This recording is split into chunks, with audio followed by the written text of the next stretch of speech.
Hello, my name is Wendy Widger, and it is my pleasure to introduce you to the author Christopher Paul Curtis. My first experience with this author was earlier in the semester when I began reading the book Bud Not Buddy for my literature circle, and I really enjoyed it. I have since read several other titles by Mr. Curtis. Christopher Paul Curtis was born in Flint, Michigan. That town is the setting for many of his different stories. Before he became a famous author, he worked at a General Motors factory.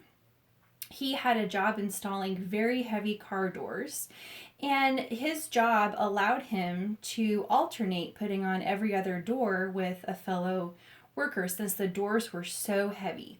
Well, Curtis had the great idea to do alternating half-hour shifts with his partner, and this was ingenious because he wanted to do more interesting things like reading and writing. He had also enrolled in college, so he was taking classes while working. His first published book was published when he was 42 years old, and that was The Watsons Go to Birmingham, 1963.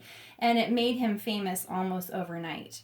His second title, which was Bud Not Betty, won both the 2000 Newbery Medal and the Coretta Scott King Awards.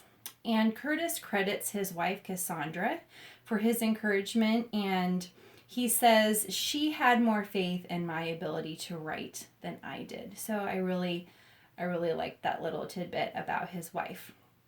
His writing contains a welcome combination of history, family togetherness, and humor. And he says that humor gives you strength.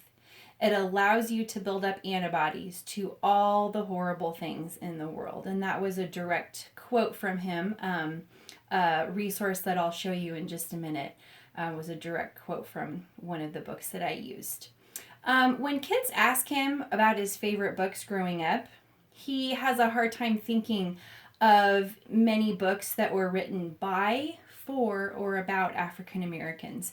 And he believes that kids should read about a variety of cultures and backgrounds, but he also wants all kids to be able to find some literature that's about someone like them. And so that's one of the reasons why he writes his books. Christopher Paul Curtis says that he grew up in a very happy family with 5 children, and his family was very similar to that of the Watsons. Similarly, his paternal grandfather, Herman Curtis, was a classically trained violinist, and he served as the inspiration for Herman E. Calloway in Bud Not Betty. So I really like how he incorporates little tidbits from his growing up years and his family into his stories. Herman Curtis played classical music. He also did a wide variety of genres from polka to jazz. And his maternal grandfather, Earl Lewis, was a red cap luggage porter for the railroad, and he served as the inspiration for Lefty Lewis in Bud Not Betty. So I really enjoyed that. As I read through the book, I got to the end and I really enjoyed it. And then he included those details about his grandfathers.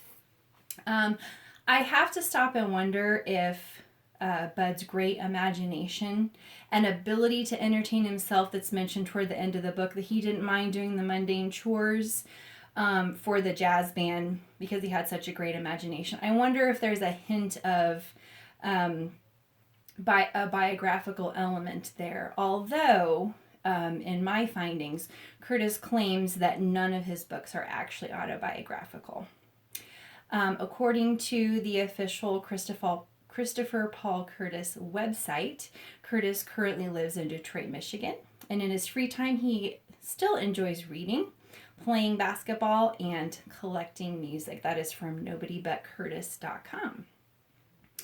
In one of my other resources, I came across a letter exchange between Curtis and a young boy who had read some of his books, and I thought this was really interesting. It's a compilation of letters from children to authors, and then the authors actually write back to the kids.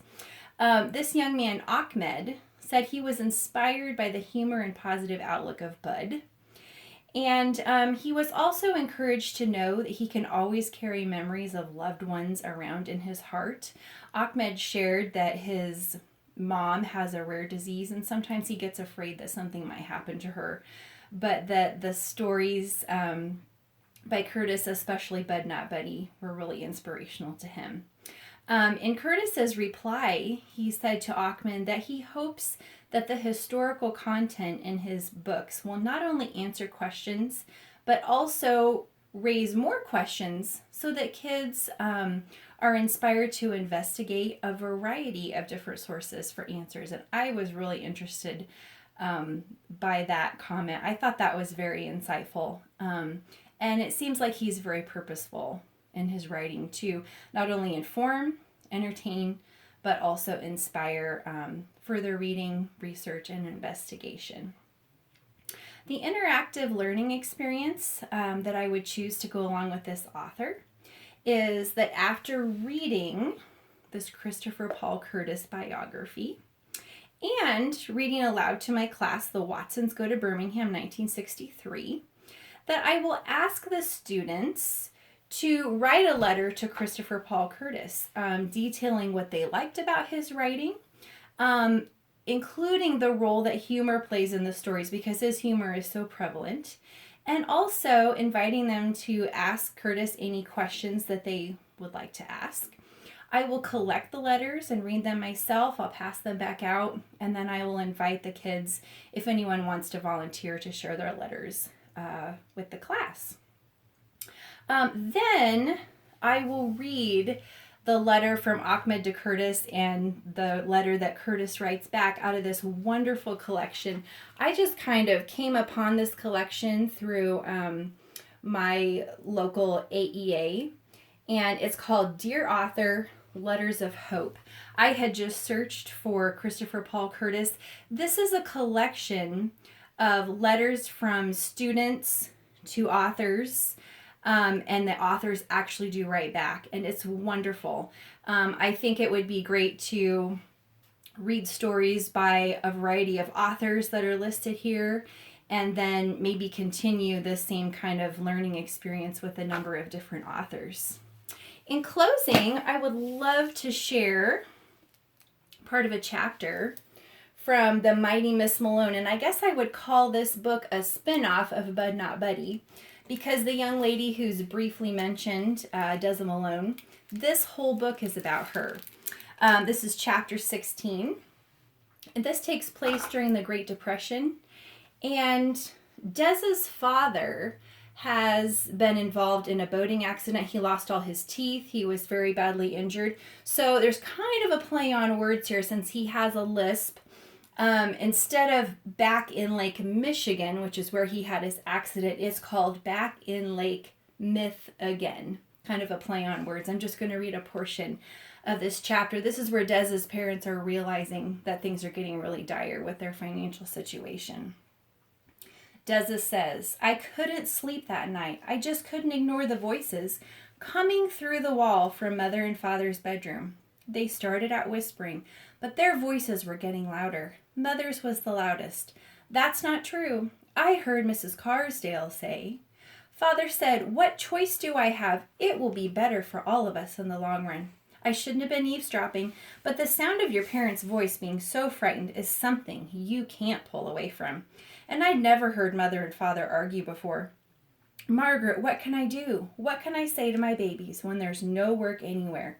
Didn't you tell me that they were even making old man Carsdale take a pay cut? And if the white president of a bank is having his pay cut, what chance do I have? Look at me. Look at this mouth. I couldn't find work when my face was whole. Who'd hire someone with a busted up snaggletooth mouth? What chance do I have to find enough work to buy even a loaf of bread? Roscoe, listen. No one's starving here. The welfare food is good enough until... Father raised his voice, which was something he usually did, only if he was happy. This chapter continues with their going back and forth, and they finally decide that Roscoe, Desi's father, is going to have to go somewhere else to find work, and he'll send money back and write to them when he when he gets settled. So I really encourage you to read some stories by Christopher Paul Curtis.